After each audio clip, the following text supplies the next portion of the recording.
আজ আইয়ে বললাম বন্ধু বান্ধবের লাগে একটু পিকনিক করতে এক বন্ধুর বাসায় এই ইয়ার পরে এই পিকনিকের জন্য সব কিছু আয়োজন মায়োজন করলাম, বাজার টাজার। এদিকে আবার এক ছোট ভাই কাটতে লইছে, কয় ভাই দেখেন কি কি আনছেন আপনারা। আমি কই ঠিক আছে, তা দেখা, কয় এই গরুর গোস্ত, পেঁয়াজ, কাঁচামরিচ, আদা সব কিছুই কইলে। কইয়ে কয় তাই ভাই মুই শুরু করি দিই। আমি কই দে তাই তুই শুরু করে দে। কয় তা আপনি ভিডিও করেন? আমি কই হয় একটুখানি করি দি। কই আচ্ছা করেন, গোস্তটা ডালি। আমি কই তা ডাল গোস্তটা দেহি। ও মা, গোস্ত তো ভালোই দেছে, খারাপ দেয় না। এর মধ্যে আর এক বন্ধু আইছে গোস্ত ধুইতে, ধুইয়া টুইয়া সুন্দর মতো রাখতে আছে। এদিকে পেঁয়াজ কাটাকুটি চলতে আছে, ওদিকে হারা লুডো খেলে। এত পরিমাণে লুডো খেলে, আমিও 2 গেম খেলছি, গেছি হারিয়ে। হেইয়ের পর আর খেলি নাই। এদিকে কই ও ভাই মোর দি ভিডিও করা লাগবে, ভিডিও দি যাই গে।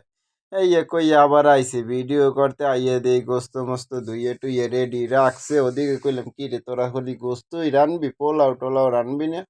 কয় না বেড়া, সাদা ভাত দিয়ে গোস্ত খামু, হেইয়ার লইগে। আমি কইস ঠিক আছে তাই করে। এদিকে পেঁয়াজ টিয়াজ দিয়ে এককালে সুন্দর মতো গোস্তটা ময় মশলা টসল্লা দিয়ে সুন্দর মতো একাল গোস্তটা লাড়াই সারাই এককালে করতে আছে, ভর্তা বানাইতেছেন কি অকি ভর্তা বানাও কা গোস্তটারে এরম করো খায়। আরে বেটা ইয়ারে ভর্তা কয় না, এইটারে কয় মেরিনেট কয়। আর মুই তো কইতেও পারি না ইংলিশ কথা। এইবার দেই ও মা, কালারই দেই চেঞ্জ হয়ে গেছে গোস্তের। আচ্ছা ঠিক আছে হইলে।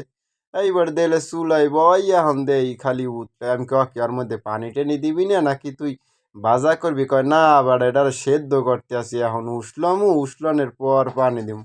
আমি কো আস্তা উসলাই এরপর পানি দিবি? তাই ঠিক আছে দিস, উসলাই পানি দিম। কই গোস্ত হেজ দিনি মোরেরটা দিয়ে দি খাইয়ে দি। কাহ আলার ফালা এক কাঁচা কেউ খায়? ওই লোক এরপর খাবি আর। আমি কইস বেটা কাঁচা মুই দেহি হয়ে গেছে, আলু মালু দেশে এখন দেহি একসের ভালোই লাগতে আছে। গোস্তটা ফুটতে মুটতে উঠছে, আবারও কই মোর একটা দে বাড়া খাই। কয় না দেওয়ান যাইবে না, ভাগে কম পড়বে। আমি কইস ঠিক আছে মোর ভাগে একটা কম দিস, তাও একটা গোস্ত দে।